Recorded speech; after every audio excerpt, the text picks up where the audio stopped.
Bonjour à tous. Aujourd'hui, on va passer un moment avec Claire, qui va nous parler d'un métier que je trouve encore trop peu connu aujourd'hui. C'est le métier de psychomotricienne. Quand on s'intéresse un peu à la psychologie humaine, et en particulier aux neurosciences, c'est souvent un peu une habitude dans ce milieu de taper sur le philosophe René Descartes, notamment à cause d'une compréhension assez superficielle du dualisme qu'il fait soi-disant entre le corps et l'esprit. Et de façon générale, cette question de la nature, de la relation qu'il y a entre le corps et l'esprit, entre le hardware et le software, c'est quelque chose qui continue d'animer beaucoup de débats dans la recherche et chez les philosophes en philosophie de l'esprit. Mais Claire, ce dont elle va nous parler aujourd'hui, pendant cette discussion, c'est pas tant de la nature, de la relation entre le corps et l'esprit, mais c'est plutôt de comment elle peut contribuer dans son travail à favoriser la qualité de la relation entre les deux, entre le corps et l'esprit, chez les personnes qu'elle accompagne. Alors je vous souhaite une bonne écoute.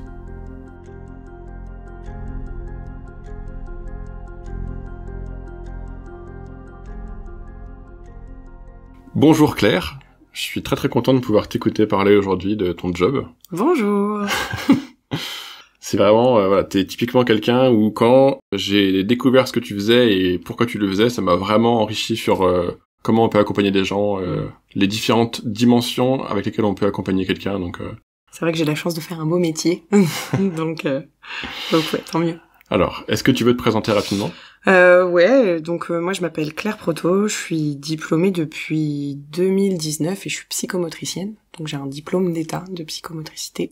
Et du coup, ça fait 5 ans maintenant que je travaille à la clinique psy, donc en psychiatrie, où j'exerce mon boulot de psychomote. Ok. J'ai cru comprendre que tu étais aussi sur d'autres structures. Ouais. Alors, en tout début d'exercice de profession, j'étais à mi-temps sur la clinique et j'étais aussi en mi-temps dans un CESAD, donc c'est un service médico-social qui accompagne des enfants au plus proche de leur domicile. Donc moi, le CESAD dans lequel je travaillais, c'était un CESAD pour déficients visuels et déficients auditifs. Donc j'ai exercé auprès d'enfants, du coup, en mi-temps pendant 3 ans. Et depuis juin 2022, j'ai changé ce mi-temps-là et je travaille maintenant en neurologie, donc en centre de rééducation. Voilà. Ok. Je fais la parenthèse parce que j'avais trouvé ça intéressant ce qu'on avait pu échanger sur le sujet. Ouais.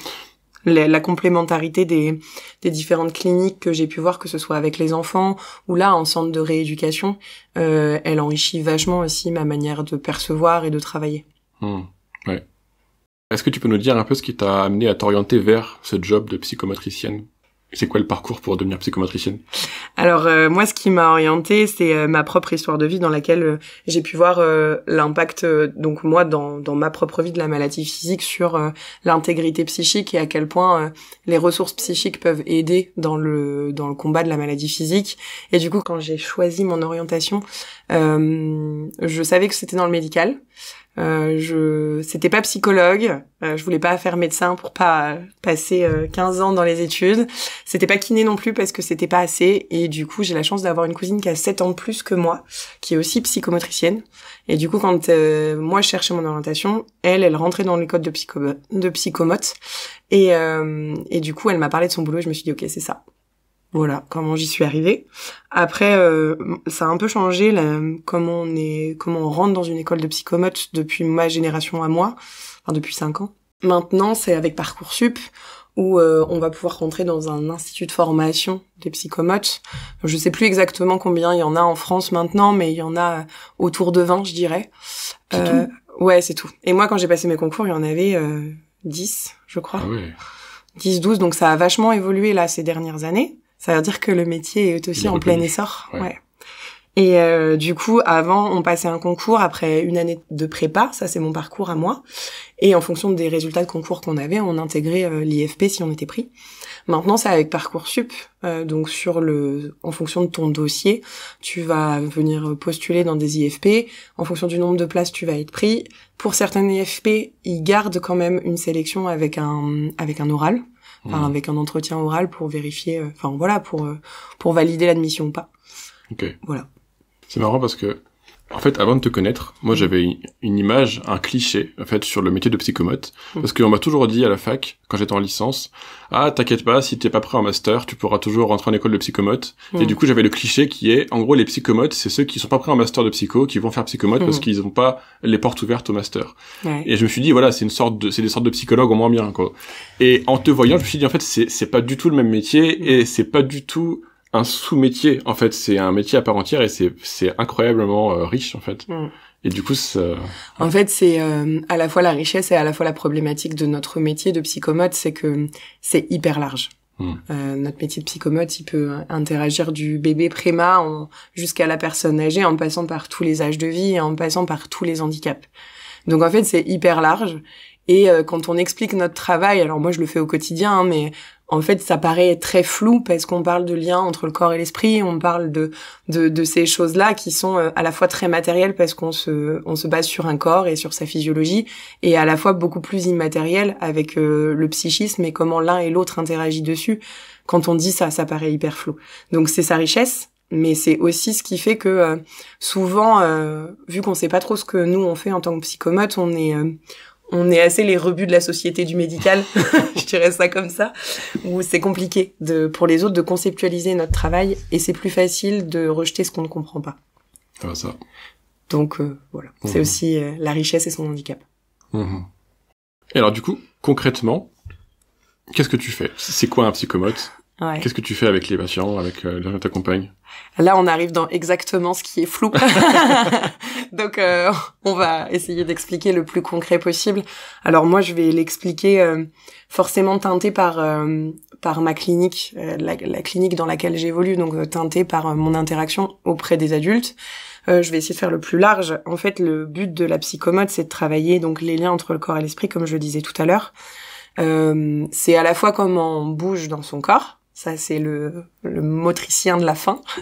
Mais c'est aussi plus large que ça. C'est aussi comment on se sent bouger, comment on se perçoit bouger, qu'est-ce que ça fait comme émotion quand on bouge, et qu'est-ce que ça induit psychiquement de se mettre en mouvement.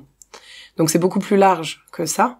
On est sur un métier où le but, c'est une fois qu'on a identifié les difficultés qui peuvent exister dans le lien corps-esprit, le but, c'est de reprendre du plaisir à aller travailler ce qui est difficile. Donc on va utiliser beaucoup de médiation et les patients comme nos collègues ont pas l'impression qu'on travaille beaucoup parce que on va utiliser de la danse, du théâtre, de la musique, de la peinture, de la relaxation, on va utiliser toutes sortes de balles, de toutes sortes de textures. Exactement, j'ai un sac à bidule avec plein de balles et du coup on va se servir de ça pour que à la fois ça soit un endroit de sécurité, un endroit de plaisir pour vivre et expérimenter, mais aussi un endroit où on peut aller travailler ce qui est difficile tout en ayant ce sentiment de sécurité là. Voilà, après notre travail, il se base quand même on a 8 items psychomoteurs sur lesquels notre champ d'action peut s'exercer. Donc on a la motricité globale, l'équilibre, la course, la marche et tout ce qui va être les coordinations dans sa généralité.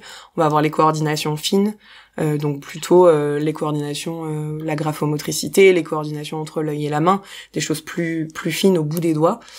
Ça c'est le côté très moteur. Ensuite on va pouvoir intervenir sur l'espace et le temps.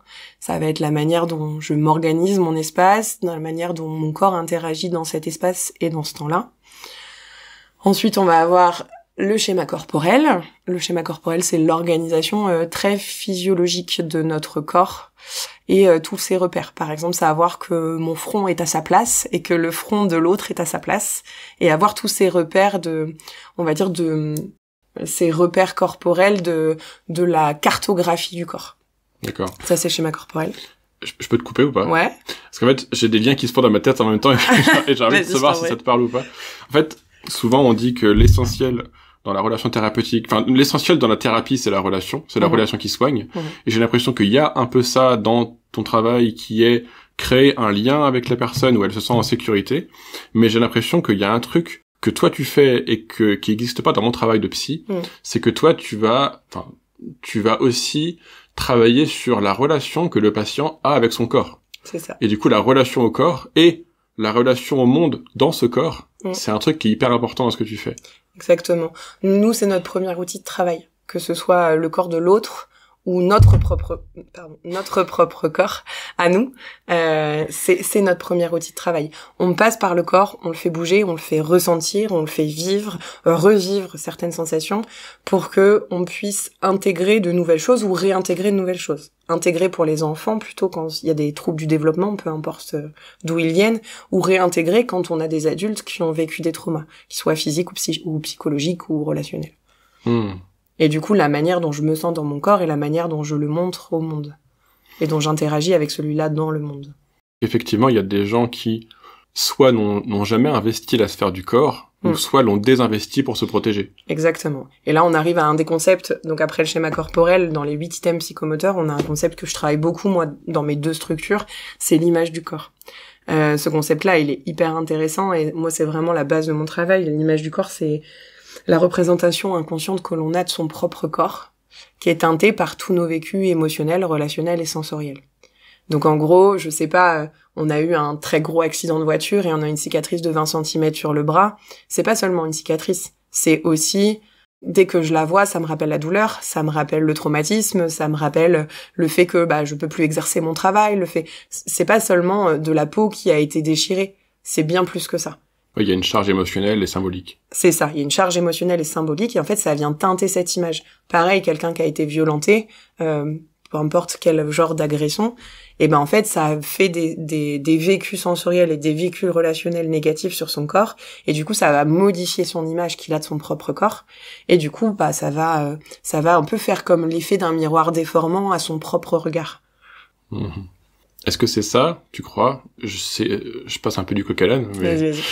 Qui génère un rapport au corps altéré, comme ce qu'on appelle la dysmorphophobie ou la dysphorie de genre, par exemple. Exactement. Alors, la dysphorie de genre, c'est, je dirais que c'est plus complexe. La dysmorphophobie est un trouble de l'image du corps. Ça fait partie, dans la nomenclature psychomotrice, des troubles de l'image du corps. Donc la dysmorphie ou dysmorphophobie, si on ajoute la peur de prendre du poids.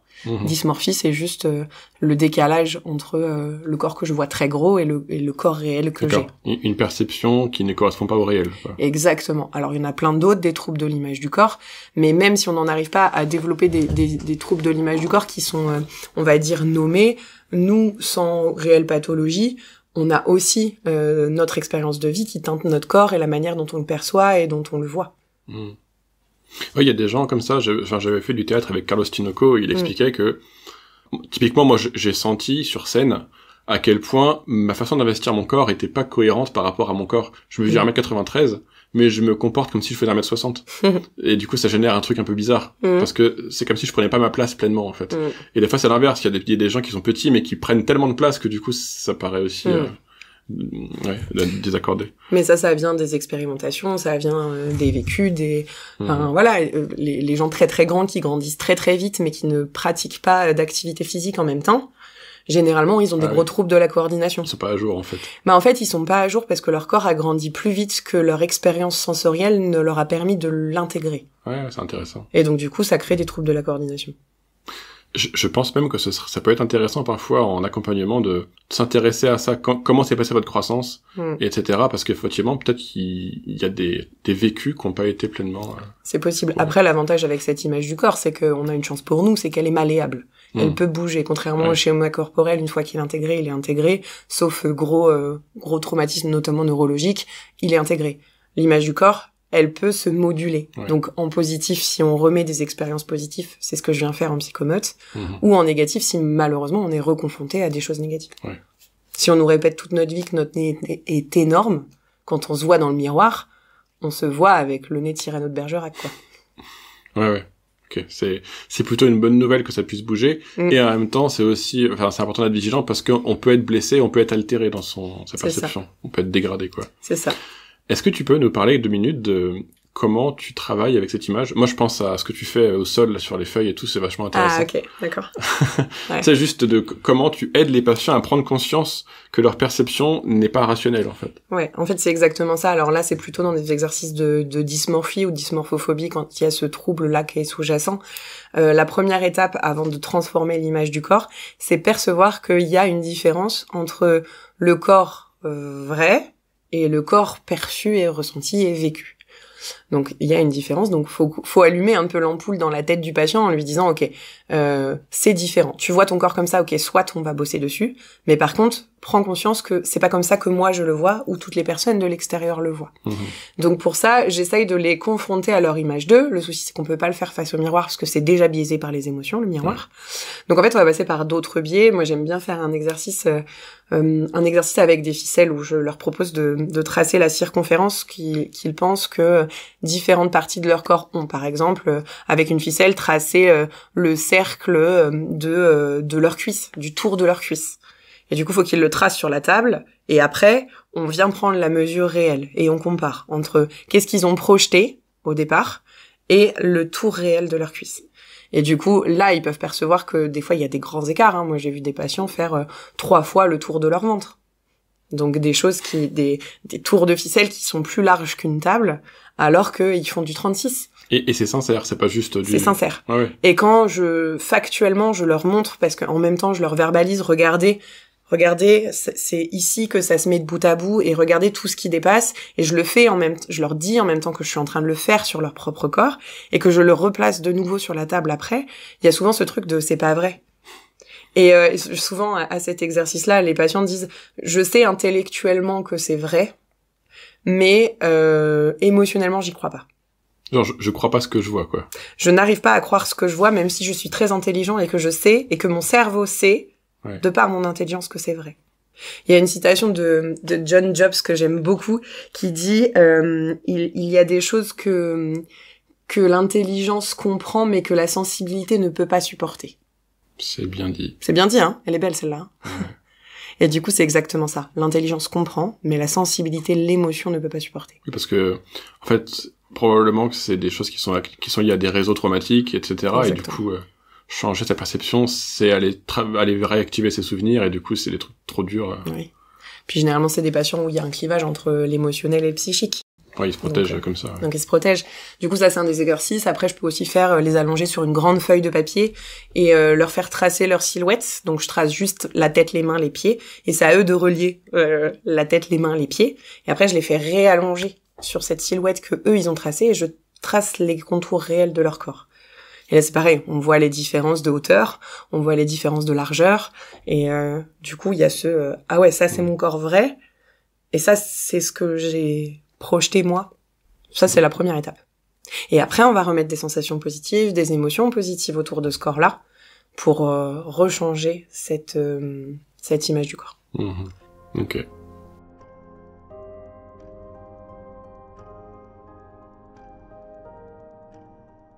Je continue à passer un peu à enchaîner. Ouais. Est-ce que toutes les pratiques de tous les psychomotes sont les mêmes partout, ou est-ce qu'il y a différentes écoles qui ont différentes approches? Est-ce qu'il y a des conflits de chapelle comme en psychologie ou... Alors, je dirais oui et non. Je dirais que le tronc commun est le même. Après, il y a des écoles évidemment plus orientées. Alors plus orientées, il y a des écoles qui par exemple vont être beaucoup plus calées dans les bilans psychomoteurs, parce qu'il faut savoir qu'on a des bilans normés cotés qui nous permettent d'avoir un retour factuel autour des normes, qui sont généralement autour des enfants, donc c'est très compliqué à utiliser pour les adultes, mais ça existe. Tu t'en sors bien apparemment. Ouais. J'essaye de faire des évaluations par d'autres biais. Ouais. Mais en effet, moi en tant que psychomote, il y a quelques tests qu'on utilise pour les adultes, mais en fait, il y a des tests pour les personnes âgées, il y a des tests pour les enfants, et le entre-deux, il y en a assez peu. Donc, le métier de psychomote a que 50 ans, enfin 55 ans maintenant, du coup. Et du coup, il s'est beaucoup développé dans le médico-social avec les enfants au départ. Et il commence de plus en plus à se développer avec les adultes, mais c'est encore quelque chose qui est en cours de développement. Donc, il n'y a pas encore toutes les études normées.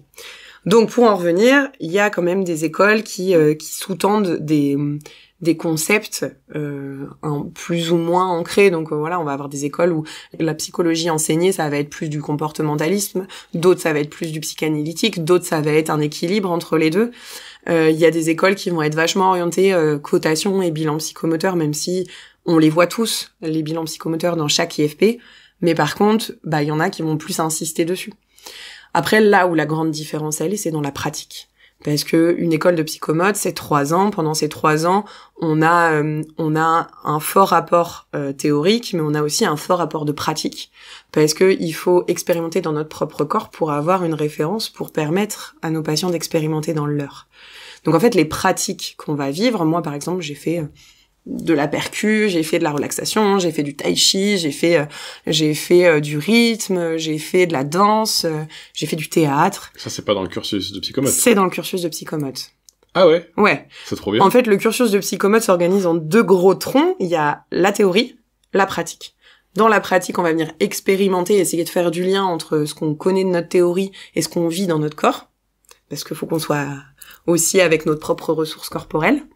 Après. Et en fait, dans la pratique, ça se découpe en 3. Il y a une grosse partie anatomie, neuroanatomie, neurophysiologique sur les bases biologiques du corps, pour comprendre le corps. Une grosse partie psychiatrie, psychologie. Alors moi, j'ai vu à peu près tous les versants de la psychologie, donc moins poussé que les psychologues, évidemment, mais j'ai des bases de psychanalyse, j'ai des bases de comportementalisme, j'ai des bases d'expérimental. Et ensuite, on a la psychiatrie. Et de ces pans du corps et de l'esprit, on va avoir tous les modules de psychomote qui vont essayer de mettre en lien ce qu'on a vu dans le corps, ce qu'on a vu dans l'esprit, et essayer de refaire des liens entre les deux pour comprendre comment nous on évalue, et comment nous, en tant que psychomote, il est où notre champ d'action. Donc en fait, dans les pratiques, c'est pas les mêmes. C'est fou, ça, dans votre cursus, vous faites plein de trucs de fou. Ouais, mais on a que 3 ans, et ça c'est horrible. C'est terrible. C'est marrant. Moi, dans ma tête, t'allais suivre des cours chiants de neuro, et après tu venais à la clinique et tu faisais des trucs. Pas du tout. Ah ouais? Pas du tout. Moi, je pouvais aller en neuroanatomie en train d'étudier tous les noyaux de la base du cerveau, et 2 secondes après, être en train de, je sais pas, de faire une pièce de théâtre avec mes copains de promo. Putain. Ouais. C'est assez fou. Et, mais c'est assez court. 3 ans, c'est pas beaucoup. Les écoles, elles sont privées? Alors, t'as dit IFP, donc Institut français de psychomotricité, je suppose. Institut de formation de psychomotricité. Ouais, pardon. Ouais. Donc oui, il y a des trucs, c'est public, privé, c'est les deux? Il y a des deux. Okay. Il y a des écoles privées sous contrat de l'État parce que c'est un diplôme d'État derrière, donc forcément c'est des écoles privées sous contrat. Ouais, diplôme reconnu du coup. Ah oui, c'est un diplôme reconnu comme tous les métiers du paramédical. Donc comme les ergos, comme les kinés, comme les infirmiers, comme les orthophonistes. Mais genre ostéo, c'est pas reconnu, je crois, par exemple. Non, ostéo c'est pas un diplôme d'État. Ok, voilà. Donc voilà. Donc ça, c'est un truc reconnu par l'État. C'est un truc reconnu par l'État, donc il y a des instituts de formation qui sont privés sous contrat de l'État, et après il y a des instituts de formation publics. Ok. C'est beaucoup elles qui se sont développées il y a pas longtemps. D'accord. Beaucoup les publics. Ok. Donc oui et non, je dirais. Ok. Comment ça s'est construit le métier de psychomote? Comment vous savez quoi faire? Ça se réfère à quoi? Alors, je dis ça, en psycho, c'est le gros bazar. Il y a vraiment, chaque psy a son approche, ses outils, ses machins. Et du coup, en psychomote, je n'ai pas de notion de comment fonctionne. Est-ce qu'il y a de la recherche? Est-ce que toi, tu veux faire de la recherche? Si je pense que tu pourrais, vu qu'apparemment c'est assez jeune et qu'il y a besoin de créer des outils. Alors, ça s'est construit il y a pas très longtemps dans l'échelle des professions. C'est encore une profession qui est jeune. Ça s'est construit. Alors, c'est Gisèle Soubiran qui a initié ce métier basé sur les travaux d'Ajuria Guerra, qui a beaucoup étudié le tonus et la relation des émotions sur le tonus. Et en fait, c'est développé dans leur pratique à l'un et à l'autre le métier de psychomote, mélangeant leurs 2 pratiques. Il y a de la recherche. Ça se développe de plus en plus en tant que psychomote, parce que même si les connaissances et les objectifs sont communs à tous, la façon de faire n'est pas commune à tous. Ouais, les méthodes. Les méthodes ne sont pas communes à tous. Mais comme, je sais pas, vu qu'on part de notre propre corps et de notre propre expérimentation corporelle, moi qui est pas du tout à l'aise en rythme et en musique, je vais moins facilement proposer ça pour aller travailler, je sais pas, sur l'axe corporel ou sur la posture. Par contre, je vais plutôt utiliser la danse, là où je suis un peu plus à l'aise dans mon corps. C'est fou parce que, tu vois, quand je transpose avec la psycho, je me dis, voilà, il y a des psychologues plus à l'aise avec les TCC, d'autres avec l'approche IFS. Et toi, du coup, c'est les médiateurs que tu vas utiliser, la danse, le rythme, les percussions. C'est ça. Mais en fait, c'est pas juste pour s'amuser. Il y a une vraie dimension thérapeutique, pensée, en fait, dans le cadre.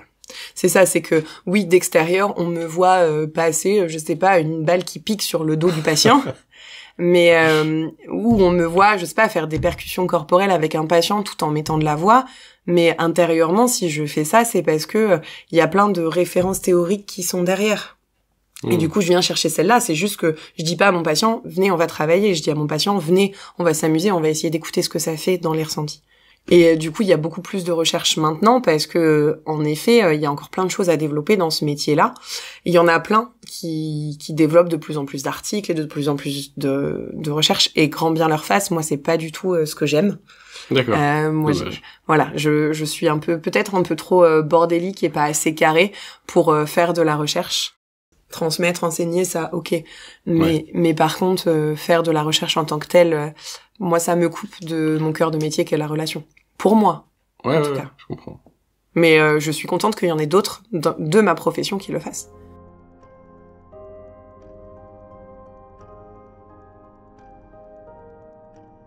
Ce serait quoi, d'après toi, les concepts les plus importants en psychomotricité? Parce que il y a des concepts il y a que toi que j'entends parler, en fait. Ouais. J'entends aborder. Les concepts que tu m'entends parler, ils sont en rapport avec ma pratique. La réalité, c'est que les concepts les plus importants, ça va être les concepts des 8 items psychomoteurs. Ah oui. Donc, qui va être la motricité globale, motricité fine, latéralisation, tonus. Le tonus, on n'en a pas parlé. Ouais, le tonus, j'ai failli tout à l'heure, c'est quoi le tonus? Parce que pour moi, le tonus, c'est genre, on prend le pouls de quelqu'un, quoi. Genre, non. Est-ce qu'il est réactif? Est-ce qu'il se contracte? Est-ce qu'il a des réflexes? C'est pas ça. Alors, la définition de Jules Pion, parce que je l'ai appris par cœur à cause de ma prof de première année, c'est l'état de tension de nos muscles qui varie dans son intensité en fonction des diverses actions syncinétiques qui le renforcent ou l'inhibent. Ok. Voilà, donc c'est pas faux. Voilà, ça c'est la définition dans le manuel. La réalité, c'est que c'est les contractions de nos muscles, le tonus. C'est la contraction de nos muscles qui varie en fonction de ce que l'on vit, de ce que l'on bouge, de la manière dont on bouge. Par exemple, je sais pas, si jamais on a besoin de faire un tir à la corde, on va utiliser beaucoup plus de contractions musculaires que si on a besoin de je sais pas, de faire voler une plume. J'aime bien comment tes métaphores sont parlantes. Enfin, tes exemples. Tout le monde s'imagine tirer une corde, je pense, là. Ouais, mais la plume, c'est apaisant. De dire, la plume, elle tombe doucement. Ouais, et on n'a pas besoin, pour faire voler une plume, d'utiliser beaucoup de tonus. Certes. Il suffit juste de la lâcher. Est-ce que ça te parle, la distinction entre tension et tenségrité? Pas du tout. Pas du tout, mais... Ok, non, mais tant mieux. Non, parce que moi, je connais rien. Ouais. C'est juste qu'en systéma, l'art martial russe, là, que je pratique parfois, il parle de tenségrité, c'est lié... Je dis pas, c'est aussi lié au fascia, c'est l'enveloppe autour des muscles, etc. Ouais. C'est une sorte c'est ce qui maintient une structure en place, en fait. D'accord. De maintenir une posture, et d'être stable dans cette posture. Mais, voilà, c'est pas clair pour moi, c'est pour ça. Donc ça ne me parle pas. Ouais, bon, c'est pas grave, c'est un truc d'arts martiaux. Ouais. Le tonus, lui, il me parle beaucoup. Ouais, ok. Donc, tonus, motricité globale, motricité fine, espace-temps, schéma corporel, image du corps, et le dernier, ça va être sur la mémoire et l'attention, où on va pouvoir intervenir et interagir. On est quand même moins calé que les neuropsychologues. Donc si vraiment on a des problèmes de mémoire et d'attention qui ne sont pas liés à des coordinations et à du moteur, on va laisser faire les neuropsychologues pour travailler les fonctions exécutives. Ok.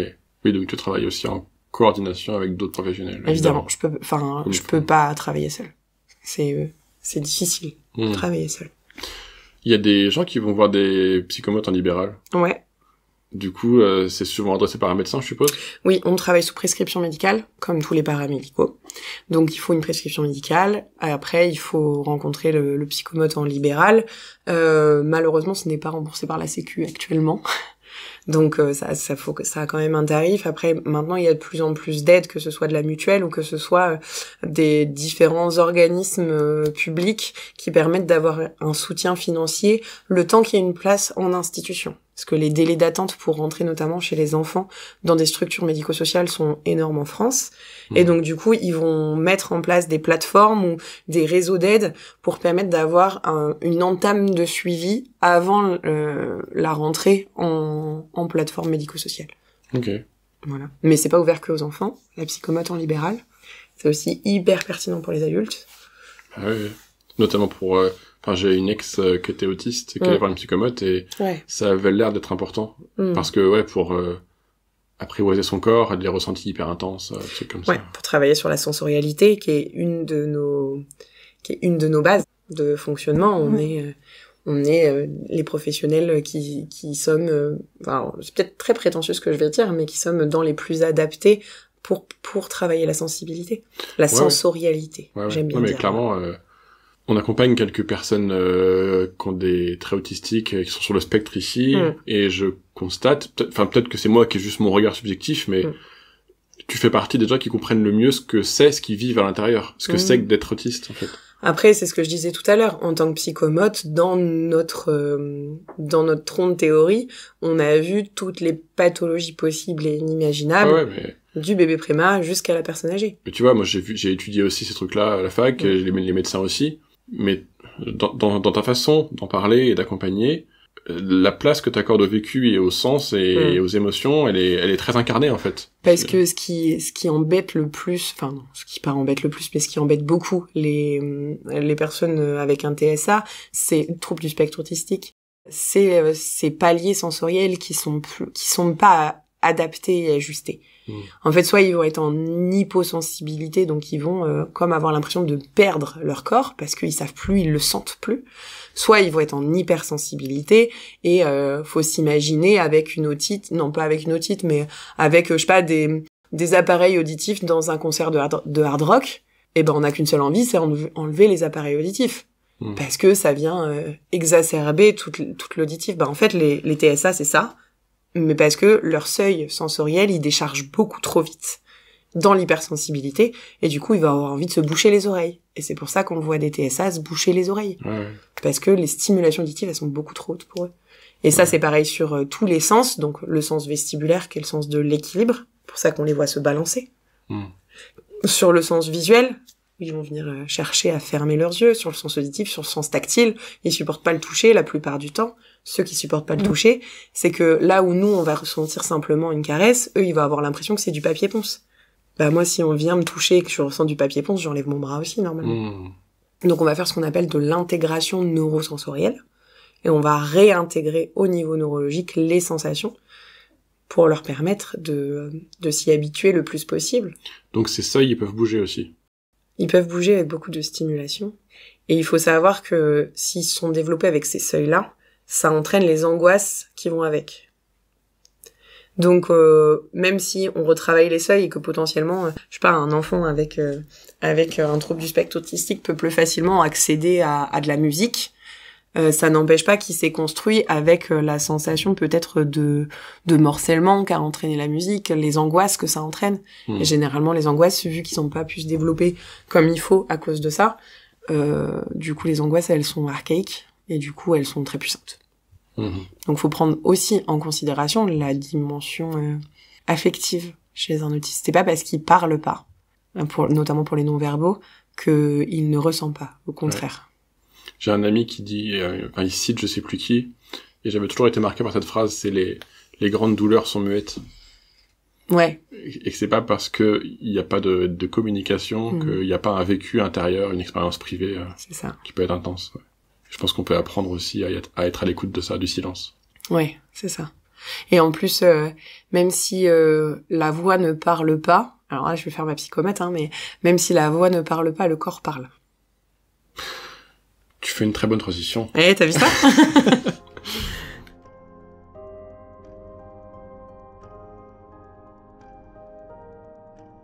Pourquoi c'est important le corps en fait? Pourquoi on peut pas juste vivre comme un pur esprit et vivre très bien comme ça? Alors cette question, quand je l'ai lue avant, je me suis dit oulala, qu'est-ce que je vais répondre à ça? Mais parce que le corps est le support de toute notre vie affective.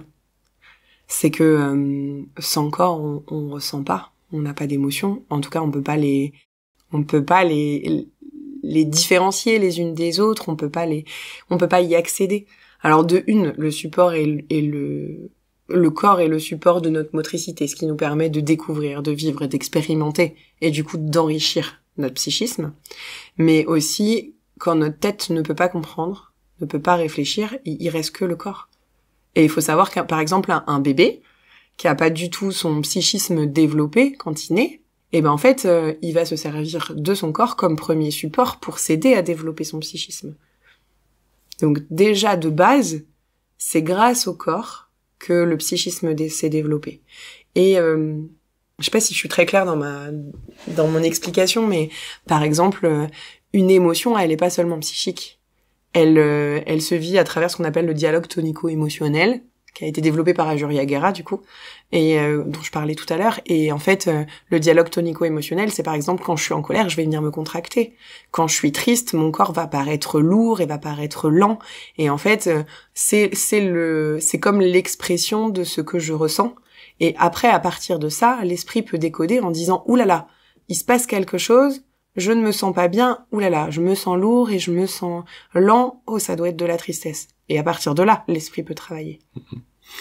J'ai une question qui me vient, je sais pas pourquoi ça me vient, mais parce que j'allais dire, en fait, en référence un peu à Damasio, etc., qu'effectivement, les émotions, ça part des marqueurs somatiques, ça part de la perception de notre corps, et en fait, le cerveau repère des émotions à partir de patterns d'activation, de chaleur, de contraction, de détente, etc., de changement de muscles du visage. Et en même temps, je me demande, ça sert à quoi d'exprimer des émotions dans le corps? Pourquoi le cerveau il fait ça? Et je me demande du coup s'il n'y a pas une dimension sociale aussi dans les modifications du corps, dans les émotions. Bien sûr, c'est un moyen de communiquer, déjà de une, mais de deux, le corps il en a besoin, mais parce que il vit. Il vit et il a besoin aussi d'extérioriser ce qu'il vit. Enfin, un enfant qui n'a pas la maturité psychique pour exprimer une émotion, s'il est en colère, il va taper du pied. Notre corps, c'est notre dernier outil de si on n'arrive pas à extérioriser, c'est lui qui prend. C'est ce qui se passe exactement dans les maladies psychosomatiques. Genre dans l'eczéma. C'est un truc tout con, il y a plein de gens qui ont d'eczéma. Sauf que, on sait très bien que les émotions impactent l'eczéma. Généralement, c'est des personnes qui n'arrivent pas à mettre en mots leurs émotions et leur vécu actuel, qui n'arrivent pas à les réfléchir, à les symboliser, à les extérioriser. Et vu que ça reste à l'intérieur et que c'est en train de pourrir, le corps s'est dit, ok, je vais les sortir. Parce que moi, je vais mourir, si jamais ça reste comme ça. Donc, en fait, le corps vient signifier, vient tracer que ce que je suis en train de vivre à l'intérieur, c'est compliqué. Sauf que vu que ça sort pas par la parole, parce que c'est pas toujours possible, en fait, ça marche pas. Et tout à l'heure, tu me demandais pourquoi on peut pas être qu'un esprit, mais parce que si on était qu'un esprit, on serait très seul aussi. C'est le corps qui nous permet de parler, qui nous permet d'écouter, qui nous permet d'entrevoir, qui nous permet de communiquer. Sans lui, on ressent pas. Parce que on voit pas, je sais pas, notre meilleur ami pleurer. Parce que sans lui, on peut pas lui dire qu'on tient à lui tout en lui mettant une main sur l'épaule et lui transmettre un peu plus que simplement nos mots et nos ressentis. Sans lui, on peut pas, je sais pas, avoir le plaisir de partager un café en famille parce que on n'entend pas les discussions qu'il y a autour de nous. Sans lui, on ne ressent rien, on ne vit rien et on est très seul.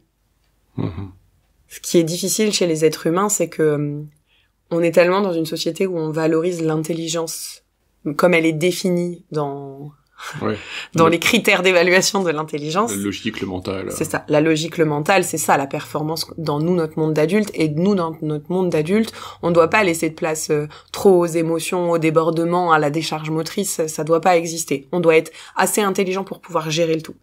Sauf que c'est dommage parce que on en arrive à... C'est le corps qui est la tête qui est au centre du contrôle de pilotage de toute notre vie, et on laisse plus du tout aucune expression à notre corps. Et on finit par pousser notre corps beaucoup trop loin dans ses limites, donc il finit par craquer.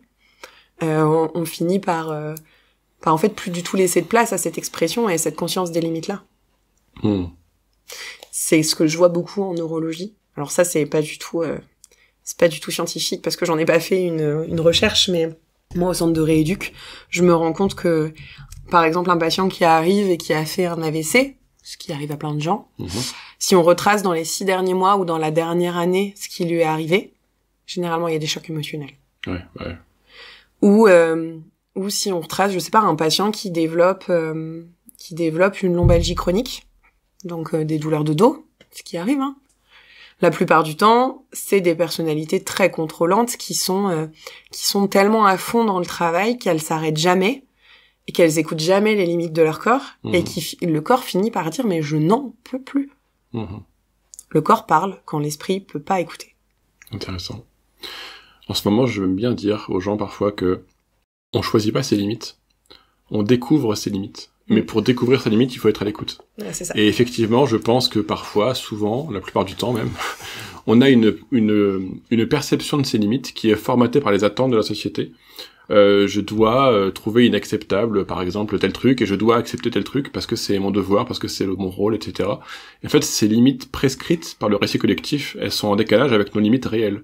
Et ça peut générer parfois des comportements où on se sent obligé d'accepter des choses qu'on n'a pas envie d'accepter, où on refuse des choses qu'on aimerait accepter, et ça fait qu'en fait, on vit la vie de quelqu'un d'autre. On vit pas sa vraie vie à soi.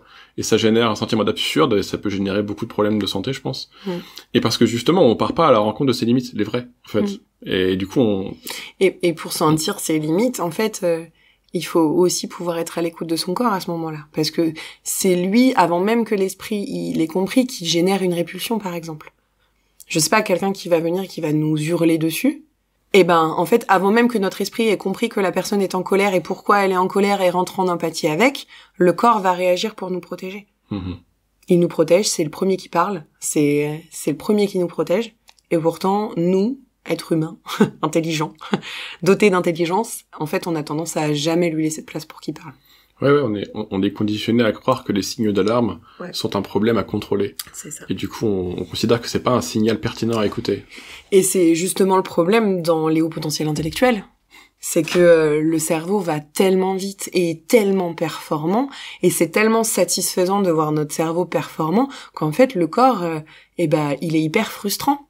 Parce que le corps, il a besoin d'expérience, il a besoin de répéter, il a besoin de temps, il a besoin de lenteur, parfois, pour se ressourcer, pour retrouver de l'énergie. Et en fait, on va finir par désinvestir émotionnellement ce qui marche le moins, le corps.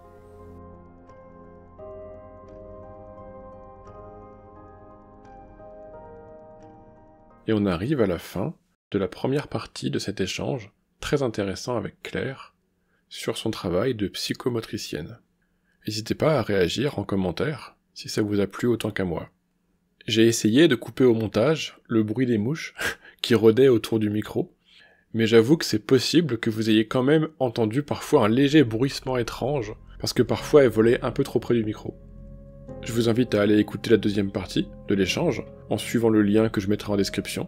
Et si vous décidez de faire une pause entre les deux parties, dans ce cas, je vous invite à prendre soin de vous et des autres, en allant là où c'est vivant.